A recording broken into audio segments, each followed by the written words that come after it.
Apa yang beruntung menyebabkan beruntung? Pertama beriman pertama kali. Yang kedua beramal soleh.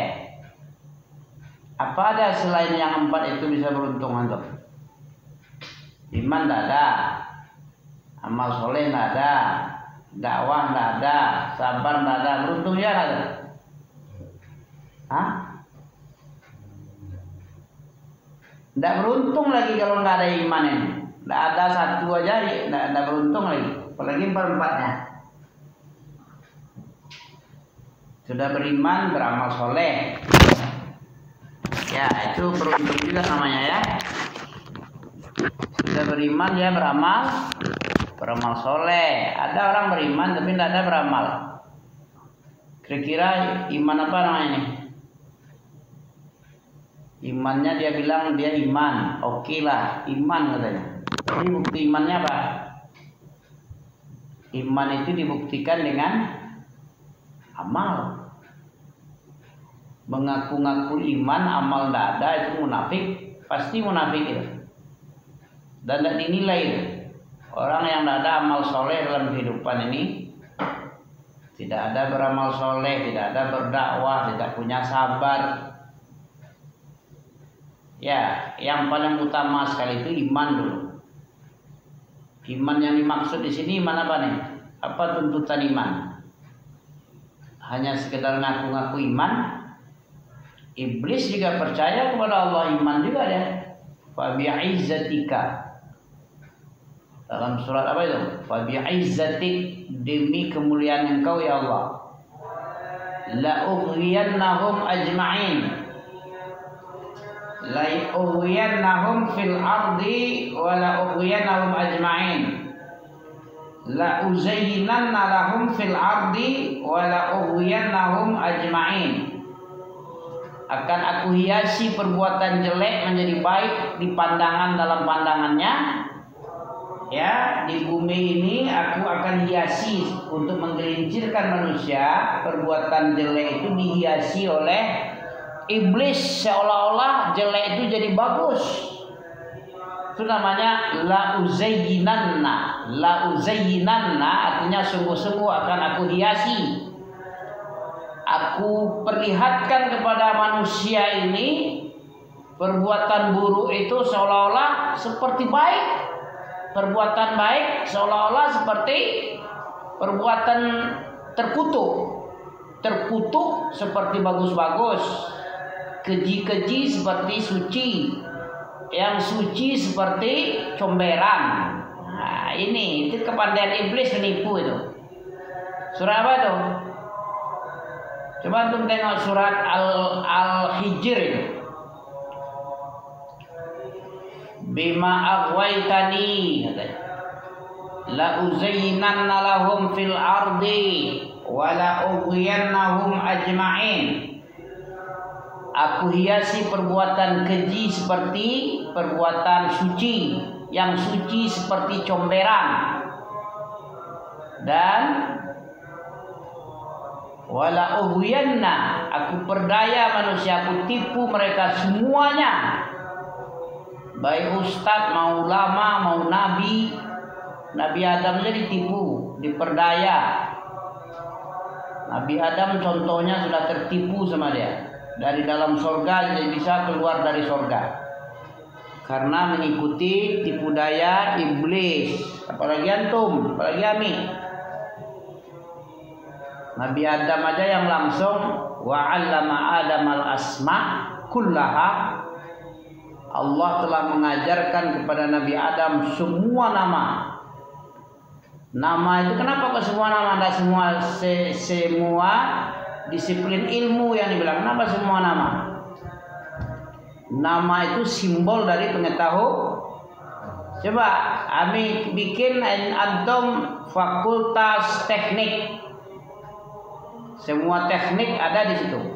Sipil maupun mesin, industri ada di situ. Coba fakultas teknik aja. Fakultas kehutanan, seluruh yang berhubungan dengan hutan itu dipelajari di situ. Cuma nama aja. fakultas kehutanan aja sudah banyak. Innova. Nah, sebuah mobil Innova berapa banyak ilmu di dalamnya? Ilmu mesinnya, ilmu berapa kadar angin ban, berapa keseimbangan balancingnya roda itu, setir. Banyak di situ. Bautnya apa yang cocok. Wah, baru Innova doang. Sudah banyak.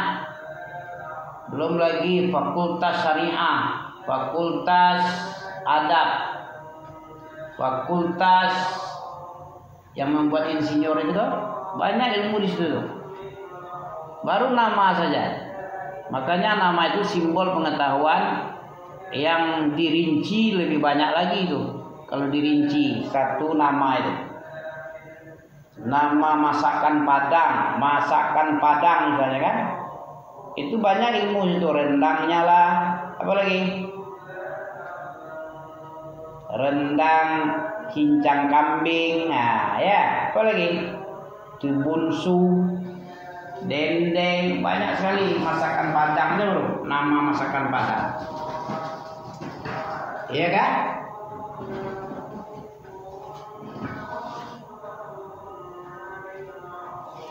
Sampai mana tadi? Kita bikin coba sunnah dan bid'ah. Apakah ada bid'ah hasanah dalam agama? Adakah bid'ah hasanah dalam agama? Tidak ada. Mana dalil bahwa bid'ah hasanah itu tidak ada? Adapun Nabi Umar bin Khattab pernah bilang ni'matul bid'ah hazihi. Sebaik-baik bid'ah adalah ini. Apa yang maksud ini itu? Bid'ah sholat tarawih berjamaah. Bid'ah sebaik-baik bid'ah adalah ini, karena di zaman Abu Bakar tidak ada sholat tarawih berjamaah. Nabi melaksanakan sholat tarawih di masjid berjamaah ada enggak? Ada, pernah 3 kali. Berarti bukan bid'ah namanya. Yang namanya bid'ah ini tidak pernah dikerjakan Nabi, tidak ada di zaman Nabi, tidak pernah dibuat sahabat, itu baru bid'ah. Tapi kalau cuman di zaman Abu Bakar saja tidak ada, karena apa tadi? Karena Nabi mengatakan, aku khawatir kalau sholat tarawih terus menerus di dalam masjid, nanti dikatakan tarawih itu wajib. Makanya 3 hari aja Nabi, habis itu tidak lagi.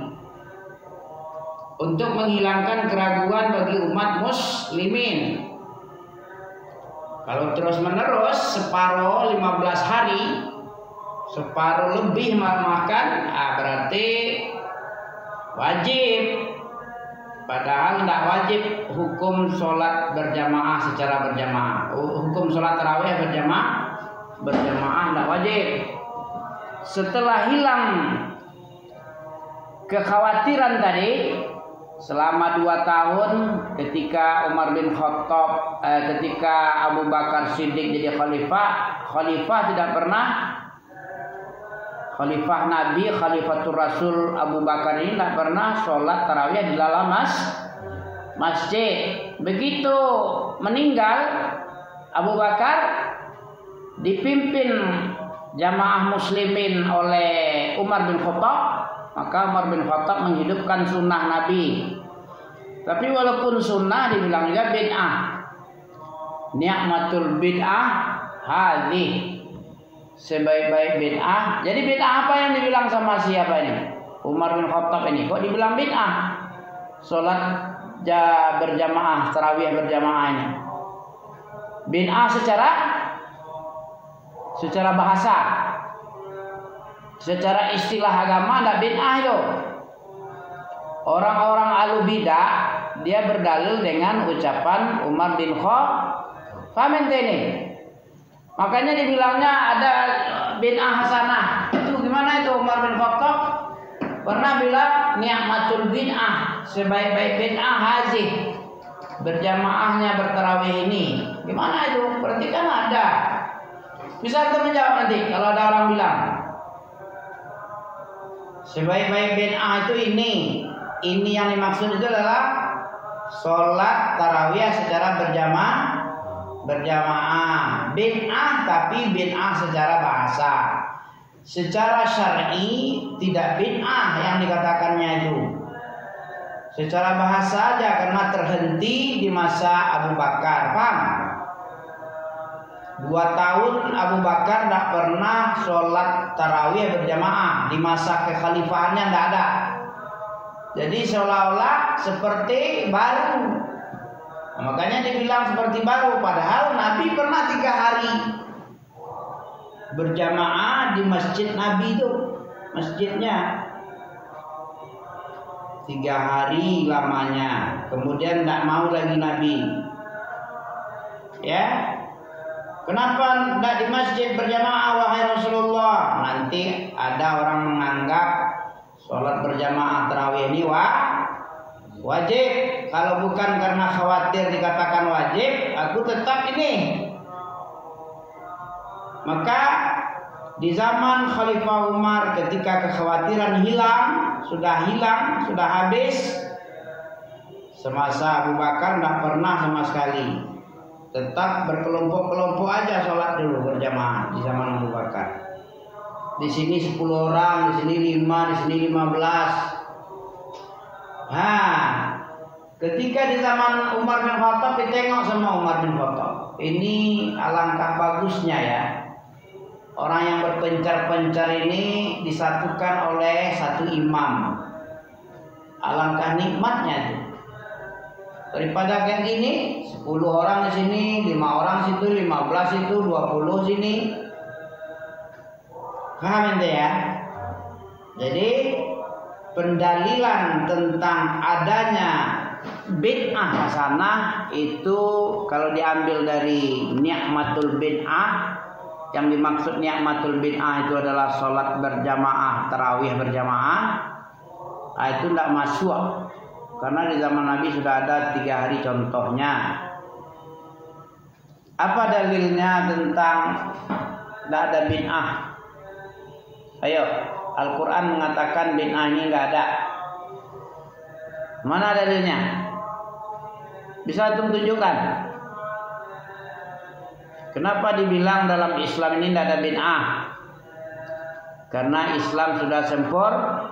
Surah apa ini? Al-Yawma ini. Al-Maidah. Apa arti Al-Yawma akmaltu? Apa artinya Al-Yawma akmaltu lakum dinakum? Gak tahu itu artinya itu. Pada hari ini aku telah sempurnakan untukmu. Ini dalil tentang gak adanya bid'ah hasanah.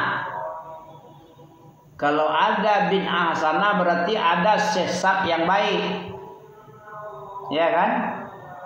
Mengada-ngadakan iftara isman azima dari mubina. Berarti ada surga atau neraka yang baik. Karena setiap bid'ah itu sesat, setiap sesat itu neraka. Al-Maidah artinya al-yawma, pada hari ini aku telah menyempurnakan untukmu, bagimu, apa? Agamamu. Untukmu telah kusempurnakan satu agama, yaitu Islam. Aku telah sempurnakan bagimu sebuah agama. Wa atmamtu, aku telah sempurnakan. Wa atmamtu alaikum, atas kamu. Aku telah menyempurnakan atasmu itu apa? Nikmati, nikmat saya. Cukup sudah nikmat saya. Sudah banyak, sudah cukup. Nanti aja nanti. Kalau terlalu banyak kali di dunia ini bisa lalai, yang bisa lupa dengan nikmat yang banyak di surga. Allah mengasih nikmat itu sesuai kadarnya aja. Sekadar kuatnya manusia untuk amanah, memegang amanah. Biasanya manusia kalau sudah kaya tak sombong dia. Tonton orang kaya susah dinasihati orang kaya ini. Yang paling enak menasihati orang miskin.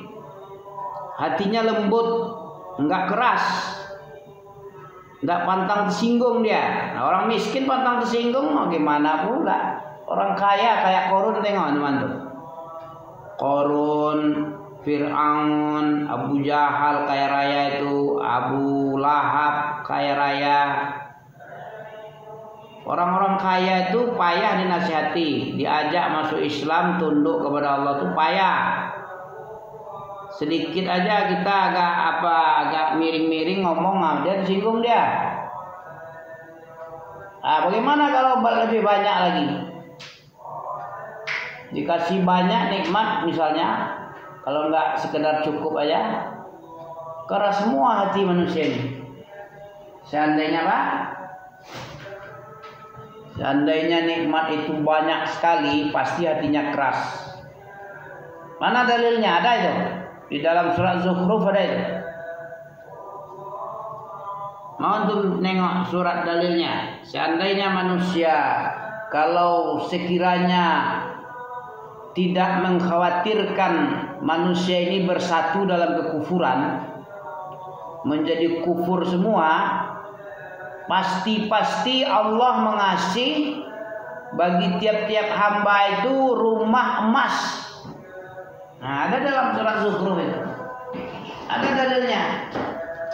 Kalau bukan kekhawatiran Allah, manusia ini bersatu dalam kekafiran, semuanya menjadi kafir. Karena orang kalau dikasih kaya itu pasti kafir dia. Kebanyakan 99,99% pasti kafir. Yang tidak kafir itu hanya 00,00%, 1%. Ada ayatnya itu, bukan omong kosong nih. Coba tengok surat Zukhruf. Walaupun katanya ujung situ. Biar antum tahu sedikit. Zukhruf surat 43 itu. Surat 43, ya kan? Ada dikatakan kalau bukan menghindari, kalau bukan karena menghindari,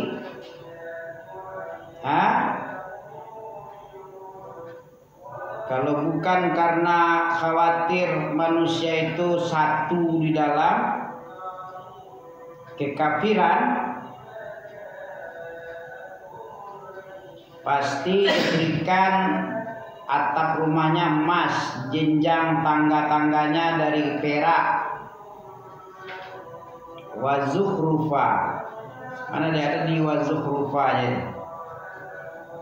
Nah ini, walaula ayyakunan nasu ummatan wahidah. Kalau bukan karena menghindari manusia ini menjadi manusia yang satu. Satu apa? Satu kekafir. La ja'alna lima yakfuru birrahman li buyutihim suqufan min fiddatin wa ma'arija 'alaiha yadhharun. Ayat 33 tengok. Apa artinya? Walaula ayakunan nasu. Ini kenapa Allah tidak membuat manusia kaya raya untuk menghindari manusia itu kekafiran. Semuanya bisa kafir kalau kaya raya. Nah, jadi kaya raya itu tidak baik sebenarnya. Berkecukupan itu payah, untuk diajak taat susah. Makanya dibikin miskin-miskin. Miskin itu membuat hati lemah. Coba antum artikan ayat 33 itu, surah Zukhruf. Walaula ayyakunan nasu ummatan wahidatan. Kalau sekiranya, kalau bukan karena menghindari manusia menjadi satu dalam kekufuran, tetap apa? Nah, coba baca. Ya, artinya aja. Dan sekiranya karena manusia menjadi umat yang satu dan kafiran, pastilah sudah kami buatkan bagi orang kafir pada Allah yang mengasihi kloting-kloting rumah mereka dari perak, demikian pula tanda-tanda mereka yang tanda-tanda. Ya. Kalau tidak ada diterjemahkan dengan pengertian yang benar, bisa untuk meragukan apa maksudnya ini. Apa maksudnya nih? Hah? Kalau sekiranya Allah memberikan kaya, manusia ini kaya, atap rumahnya aja emas, tangga rumahnya aja perak, emas dan perak semua rumahnya, berarti orang kaya tidak? Si kaya-kaya manusia ada apanya? Paling ada tuh Tugu Monas itu aja yang emas, yang di puncak itu aja emas, yang atap emas ada, rumah yang atapnya emas ada, mobil emas ada. Kalau rumah besar atapnya emas bisa dibikin, nggak ada orang sampai sekarang. Tapi kalau perhiasan dia emas semua, baju emas, gelang, rantai semua di Arab Saudi banyak itu.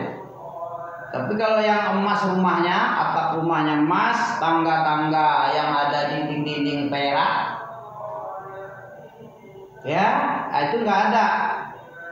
Untuk menghindari kekufuran kepada Allah, makanya Allah hanya mencukupkan saja, tidak berlimpah-limpah kali. Ini dalil ya. Terus wali buyutim abwaban wa sururan ala yattaqiun. Apa artinya? Wali buyutim, dan bagi mereka itu ada juga rumah dan pintu-pintunya, tempat-tempat bersandarnya dibikin juga seperti emas dan perak, dan perhiasannya ya wa zukhrufa, zukhrufanya itu perhiasan ini. Jadi perhiasan aja dikasih. Perhiasan itu kan nggak banyak yang dihiasi, sedikit aja. Ya, cukup ya. Subhanakallah bihamdika asyhadu an la ilaha illa anta astaghfiruka wa atubu ilaik. Jadi dalilnya manusia kenapa dia miskin? Ya karena menghindari kekafiran.